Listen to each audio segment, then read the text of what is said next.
કેમ છો મિત્રો? ટેસ્ટ ઓફ રસોઈમાં તમારું સ્વાગત છે।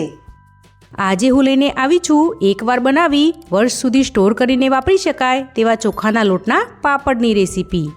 આ પાપડ દરેક વસ્તુના પરફેક્ટ માપ સાથે આજે આપણે એવી રીતે બનાવીશું કે તે જરા પણ ફાટશે નહીં, તેમજ પહેલી જ વારમાં એકદમ પરફેક્ટ બનશે। તો ચાલો રેસીપી શરૂ કરીએ। ચોખાના પાપડ બનાવવા માટે મેં અહીં 2 વાટકી ચોખાનો લોટ લીધો છે। 2 વાટકી ચોખાના લોટ સાથે મેં અહીં 2 ચમચી સાબુદાણાનો લોટ લીધો છે। હવે આ બધા જ લોટને આપણે એક મિક્સિંગ બાઉલમાં એડ કરી લઈશું અને તેને સારી રીતે મિક્સ કરી લઈશું। અહીં જો તમે સાબુદાણા ન ખાતા હોવ તો તેને સ્કીપ પણ કરી શકો છો, પરંતુ સાબુદાણાનો લોટ એડ કરવાથી આપણા પાપડનું રિઝલ્ટ એકદમ સરસ આવે છે। આપણો લોટ એકદમ સારી રીતે મિક્સ થઈ ગયો છે, તો હવે પાપડ બનાવવા માટે પાણીનું માપ પણ જોઈ લઈએ। જે વાટકીના માપથી મેં ચોખાનો લોટ લીધો હતો તે જ વાટકીના માપથી આપણે 5 વાટકી પાણી લઈશું, એટલે કે આપણે જેટલો લોટ લીધો હતો તેનાથી અડધી ગણું પાણી આપણે અહીં લેવાનું છે। હવે આ પાણીને આપણે હાઈ ગેસની ફ્લેમ પર ગરમ થવા રાખી દઈશું। હવે તેમાં 1.5 ચમચી જેટલું એટલે કે સ્વાદ પ્રમાણે મીઠું એડ કરશું। હવે અહીં મેં 2 ચમચી આખું જીરું લીધું છે। તમે આખા જીરાની જગ્યાએ જીરાનો અધકચરો ભૂકો પણ લઈ શકો છો। હવે 2 થી 3 ચમચી જેટલા મેં લીલા મરચાંને ઝીણા ચોપ કરીને લીધા છે। અહીં મરચાંની તીખાશ તમે તમારા ટેસ્ટ પ્રમાણે વધુ કે ઓછી રાખી શકો છો। વળી જો તમે લીલું મરચું ના ખાતા હોવ તો લાલ મરચું પાવડર કે રેડ ચીલી ફ્લેક્સ પણ એડ કરી શકો છો। હવે પાણીને આપણે એકદમ સારી રીતે ઉકાળવાનું છે, તો કડાઈને ઢાંકણ ઢાંકી પાણીમાં એકદમ સરસ ઉભરો આવવા દઈશું।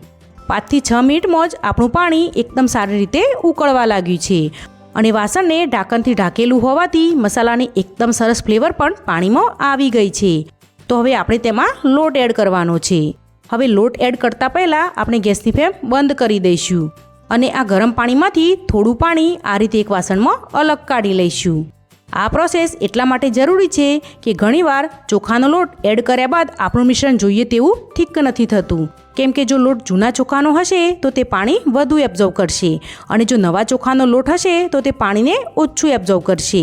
તો પરફેક્ટ ખીચું બનાવવા માટે આ સ્ટેપ સૌથી ઇમ્પોર્ટન્ટ છે।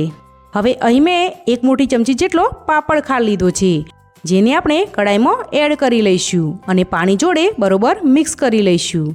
અહીં પાપડ ખાંડને આપણે આ રીતે ગેસ બંધ કર્યા પછી છેલ્લે જ એડ કરવાનો છે। હવે આપણે લીધેલા ચોખાના લોટમાંથી થોડો લોટ કડાઈમાં એડ કરતા જઈને વેલણની મદદથી તેને પાણી જોડે મિક્સ કરતા જઈશું। અહીં જો તમે બધો જ લોટ એકસાથે એડ કરશો તો લોટમાં ગાંઠા પડી જશે, માટે આ રીતે થોડો લોટ એડ કરી તેને સારી રીતે મિક્સ કરી લઈશું। અહીં આપણો લોટ તળિયે ચોટે નહીં તે માટે ખીચું બનાવવા જાડા તળિયાવાળા વાસણનો જ ઉપયોગ કરવો। હવે અહીં મને પાણીની જરૂર જણાય તો આપણે જે અલગ કરેલું પાણી હતું તે પાણીને પણ કડાઈમાં એડ કરી લઈશું અને લોટ જોડે સારી રીતે મિક્સ કરી લઈશું। અહીં મેં પાપડના મસાલામાં ફ્લેવર માટે જીરું તેમજ લીલા મરચાંનો જ ઉપયોગ કર્યો છે, પરંતુ તમને પસંદ હોય તો તમે અજમો કે સફેદ તલ પણ તેમાં ઉમેરી શકો છો। અહીં આપણું ખીચું એકદમ પરફેક્ટ તૈયાર થઈ ગયું છે, તેમાં જરા પણ કોરો લોટ નથી દેખાતો। તો હવે આ ખીચાને આપણે થોડું ઠંડુ કરવા માટે સાઈડ પર રાખી દઈશું।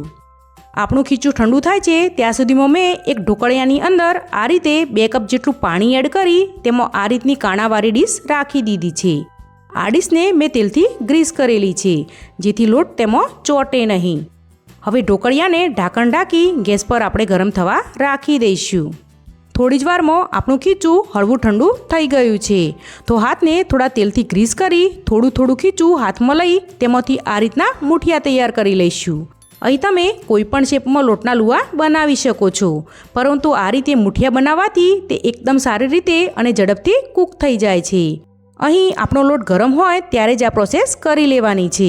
વળી તમે અહીં આ જ લોટમાંથી પણ પાપડ બનાવી શકો છો, પરંતુ લોટને બીજી વાર પ્રોપર સ્ટીમ કરવાથી તેના પાપડ એકદમ પરફેક્ટ તૈયાર થાય છે અને તે જરા પણ ફાટતા નથી। તો પાપડનું રિઝલ્ટ વધુ સારું જોઈતું હોય તો આ પ્રોસેસ ચોક્કસથી કરવી। અહીં મેં બધા જ લોટમાંથી મૂઠિયા તૈયાર કરી લીધા છે, તો હવે તેને સ્ટીમ કરવા માટે રાખી દઈએ। અહીં આપણા ઢોકળિયામાં પાણી સારી રીતે ઉકળવા લાગ્યું છે, તો હવે બધા જ મૂઠિયાને આપણે તેમાં ગોઠવી દઈશું। જો તમે વધુ ક્વોન્ટિટીમાં પાપડ બનાવતા હોવ તો ઢોકળિયામાં જેટલા સમાય તેટલા જ મૂઠિયા તેમાં એડ કરવા, એટલે કે 2-3 બેચમાં મૂઠિયાને કૂક કરી લેવા। અહીં આપણે મૂઠિયાને મીડિયમ ગેસની ફ્લેમ પર 20 મિનિટ માટે સારી રીતે કૂક થવા દઈશું. 20 મિનિટ જેવું થઈ ગયું છે તો હવે ગેસની ફ્લેમ બંધ કરી આપણે ઢાંકણ ખોલીને જોઈ લઈએ તો આપણા મૂઠિયા એકદમ સારી રીતે કૂક થઈ ગયા છે. તો હવે આ મૂઠિયાને આપણે ઠંડા થવા માટે એક વાસણમાં કાઢી લઈએ. હવે આપણે આ મૂઠિયાને હળવા ઠંડા કરી લીધા બાદ આગળની પ્રોસેસ કરીશું. તો અહીં મેં આ રીતની જાડા પ્લાસ્ટિકવાળી શીટ લીધી છે, જેને આપણે તેલથી સારી રીતે ગ્રીસ કરી લઈશું. અહીં તમે કોઈપણ મોટા પહોળા વાસણમાં પણ ખીચાના લોટને મસળી શકો છો. હવે આપણા બધા જ મૂઠિયાને પ્લાસ્ટિક શીટ પર રાખી દઈશું. આપણા મૂઠિયા હળવા ગરમ હોય ત્યારે જ આપણે તેને સારી રીતે મસળવાના હોવાથી જો તમને હાથે દજાય તો લોટા કે ભાખરીને પ્રેસ કરવાના આ રીતના ડટ્ટા વડે મૂઠિયાને ભેગા કરતા જઈ સારી રીતે મસળી લઈશું. આપણું ખીચું હળવું ઠંડુ થાય એટલે તેને આ રીતે હાથથી મસળીને એકદમ સરસ સોફ્ટ એવો લોટ તૈયાર કરી લઈશું. અહીં આપણો લોટ સારી રીતે મસળાઈ ગયો છે. તો હવે આ લોટમાંથી આપણે લુવા તૈયાર કરી લઈશું. તો તે માટે હાથને થોડા તેલથી ગ્રીસ કરી થોડો લોટ લઈ તેના લુવા તૈયાર કરી લઈએ. અહીં તમારે જે સાઈઝના પાપડ તૈયાર કરવા હોય તે પ્રમાણે લુવા નાના કે મોટા બનાવી શકો છો. લુવા જેમ જેમ તૈયાર થાય તેમ તેને કેસરોલમાં રાખતા જઈશું, જેથી આપણા લુવા લાંબો સમય સુધી ગરમ અને સોફ્ટ રહે. પરંતુ જો તમારી જોડે કેસરોલ ન હોય તો તમે આ રીતના કોઈ પણ સ્ટીલના ડબ્બા કે ઢાંકણવાળા વાસણમાં લુવા રાખી શકો છો. અહીં મેં બધા જ લુવા તૈયાર કરી લીધા છે. તો હવે આપણે તેમાંથી પાપડ તૈયાર કરી લઈએ. તો પાપડ વણવા માટે મેં અહીં આ રીતનું પાપડ વણવા માટેનું મશીન લીધું છે. હવે અહીં મેં પ્લાસ્ટિકની 2 શીટ લીધી છે, તેને તેલથી હળવું ગ્રીસ કરી લઈશું, જેથી આપણા પાપડ શીટને ચોંટે નહીં. હવે એક શીટ ઉપર લુવો રાખી બીજી શીટ તેના પર આ રીતે રાખી દઈશું. ત્યારબાદ મશીનને બંધ કરી તેના પર આ રીતે હળવું પ્રેસ કરી લઈશું. તો તમે જોઈ શકો છો કે એકદમ આસાનીથી આપણો પાપડ તૈયાર થઈ ગયો છે. તો હવે આ પાપડને આપણે કોઈ કોટન કાપડ કે પ્લાસ્ટિકની શીટ પર સૂકવવા માટે રાખી દઈશું. તો એકદમ સરળ રીતથી આપણા પાપડ મશીન વડે ઝટપટ તૈયાર થઈ જાય છે. પરંતુ જો તમારી જોડે આ રીતનું પાપડ વણવાનું મશીન ન હોય તો તે માટે આ રીતની આડની ઉપર એક પ્લાસ્ટિકની શીટ રાખીશું અને તેને તેલથી હળવું ગ્રીસ કરી લઈશું. હવે તેના પર લુવો રાખી બીજી પ્લાસ્ટિકની શીટને તેલથી હળવું ગ્રીસ કરી તેના પર રાખી આ રીતે હળવું પ્રેસ કરી લઈશું અને વેલણની મદદથી રોટલી વણતા હોઈએ એ રીતે આપણે હળવે હાથે પાપડને વણતા જવાનું છે. અહીં જરૂર જણાય તે પ્રમાણે પ્લાસ્ટિકની શીટને ફેરવતા જઈ પાપડના કિનારીના ભાગે વણતા જઈશું, જેથી એકદમ આસાનીથી આપણો પાપડ તૈયાર થઈ જશે. અહીં પાપડની થિકનેસ તમે તમારી પસંદગી મુજબ રાખી શકો છો. તો આ બંને રીતમાંથી તમને જે રીત ઇઝી લાગે તે પ્રમાણે તમે પાપડ તૈયાર કરી શકો છો. વળી જો તમારે પાપડ વણવાની માથાકૂટ ન કરવી હોય તો લોટને એકવાર સારી રીતે મસળી લીધા બાદ તમે આ રીતના સંચામાં ભરી કોઈપણ પ્લાસ્ટિકની શીટ ઉપર તમે આ રીતે સંચો ફેરવતા જઈ ચકરી તૈયાર કરી શકો છો. માત્ર ચકરીના છેડાના ભાગને તમારે ચકરી જોડે આ રીતે ચોંટાડી દેવાની છે, જેથી આપણી ચકરી તેલમાં તળતી વખતે છૂટી ના પડી જાય. જો તમારે ચકરી બનાવવાની ઝંઝટ પણ ના કરવી હોય તો તમે આ લોટમાંથી સીધા ગાંઠિયા પણ તૈયાર કરી શકો છો. આ સિવાય આ લોટમાંથી તમે આ રીતે સેવ પણ તૈયાર કરી શકો છો, જે બાળકોથી લઈ વડીલોને પણ ખાવામાં એકદમ સોફ્ટ લાગશે. તો જો તમે એકલા હાથે પાપડ બનાવતા હો તો આ રીત એકદમ ઇઝી છે, તેને એકવાર ચોક્કસથી ટ્રાય કરજો. વળી પાપડ કરતાં આ ચકરી અને સેવ બાળકોને એકદમ યુનિક લાગશે. અહીં મેં ખીચામાંથી બધા જ પાપડ તૈયાર કરી લીધા છે. હવે તેને સૂકવવા માટે પૂરા 1 દિવસ માટે તડકે રાખી દઈશું, જેથી તે સારી રીતે ડ્રાય થઈ જાય. અહીં મેં પાપડને 1 થી 2 દિવસ માટે તડકે સૂકવ્યા હતા, તો તે ફ્રાય કરવા માટે એકદમ તૈયાર છે. તમે જોઈ શકો છો કે આપણા પાપડ જરા પણ ફાટ્યા નથી, તેમજ તે એકદમ પરફેક્ટ તૈયાર થયા છે.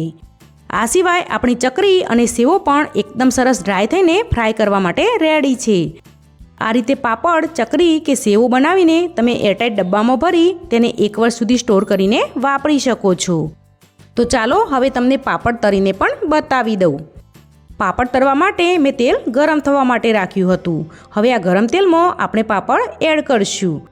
તમે જોઈ શકો છો કે આપણો પાપડ તળાઈને તેની સાઈઝ ડબલ થઈ ગઈ છે, વળી તે જરા પણ લાલ નથી પડ્યો.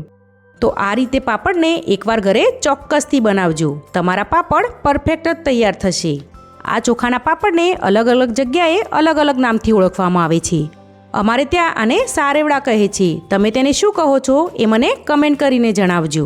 અહીં મેં ચકરી તેમજ સેવો પણ તળી લીધી છે. તો જોઈને જ મોઢામાં પાણી આવી જાય તેવા આપણા ચોખાના લોટના પાપડ, ચકરી અને સેવો તૈયાર છે. તમને આ ત્રણેયમાંથી કઈ રીત વધુ પસંદ આવી તે મને જરૂરથી જણાવજો. અને હા, જો રેસીપી પસંદ આવી હોય તો ફ્રેન્ડ અને ફેમિલીમાં શેર કરજો.